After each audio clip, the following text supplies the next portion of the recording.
Will legalizing recreational marijuana in Ohio bring with it more crime? People were putting themselves in dangerous situations. We search for answers both in Michigan. Do we want the cartels to control it? And what Ohio is saying about crime rates.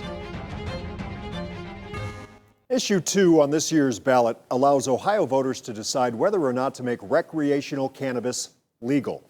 A concern we've heard is that legal weed might bring more crime. So, News 5 investigator Jonathan Walsh made the trip to Michigan to see if crime is on the rise there.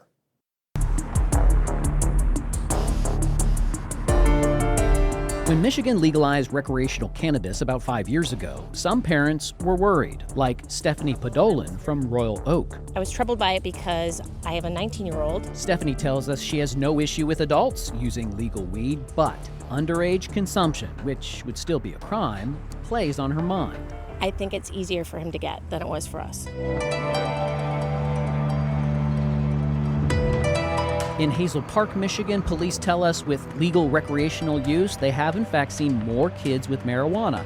And there's been a huge increase in criminals breaking into homes. Tens of thousands of dollars in damage. Someone breaking through a front door, a picture window, destroying property in the house. He says people are stealing money and valuables. Even the outside of homes has been an issue with homegrown legal marijuana. Backyards damaged because people are allowed to grow it in their backyards. It has to be behind secured fences, so you got people damaging property to get into the backyards.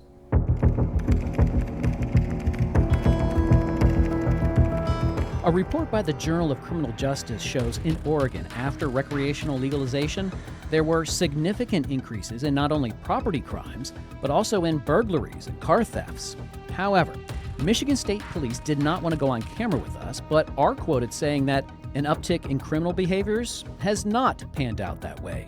Pro-cannabis Michigan attorneys agree. You take what used to be a black market and you turn it to a legal market, and you have, I think, a positive impact on opportunity for crime and reasons for crime. They're still going to do that with other controlled substances, but not with marijuana. The Los Angeles Times reports the black market in California flourished after legalization, and organized crime ran massive unlicensed farms and storefront dispensaries in plain view, bringing crime and terrorizing nearby residents. However, a pro-cannabis Ohio group sees legalization turning out differently here. Frees up law enforcement resources to investigate and prosecute more serious offenses because they don't have to waste time on low-level marijuana offenses. Legalizing marijuana isn't a panacea to make all the drug problems go away. Gary Wolski is the president of the Ohio Fraternal Order of Police. He and his organization will be voting no on issue 2. When you make it recreational, you're telling everybody it's okay to do. Prior to that, it was illegal, so you weren't expecting everybody to be using marijuana. The University of Colorado Boulder did a study recently saying in Colorado, a state that said okay to cannabis about 10 years ago, DUIs and crime did not explode following legalization. In addition to national studies, when it comes to crime here in Michigan, it seems to be a bit of a mixed bag of results. Some communities have not fared well. But here in Ferndale, they report a different experience. There were no concerns or impacts.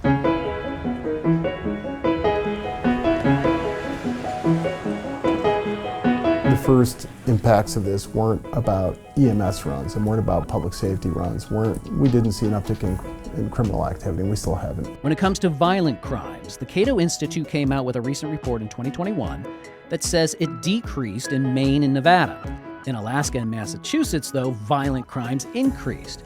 But overall, in the 9 states and Washington, D.C. that it studied, violent crime neither soared nor plummeted after legalization. And on top of all of that, our state has to be careful watching over regulations, especially important considering Rick Johnson, the very guy in charge of Michigan's cannabis licensing board, was caught taking big bribes in exchange for approving applications. Tom talked to us about internal oversight here in Ohio. I have an enormous amount of faith in the folks at the Department of Commerce to appropriately regulate and set up the framework. So, lots of information on both sides of this issue that Stephanie in Michigan says lurk in her head. As a parent, it's problematic, but I think it's good that people have choices. I'm News 5 investigator Jonathan Walsh. And this discussion is not over. In fact, we have a live discussion happening right now with IdeaStream Public Media, talking with marijuana experts, both for and against Issue 2. You see Jonathan here as well. You can ask your own questions. Go to our News 5 Facebook page or our YouTube page. You can interact with the panel you see right here.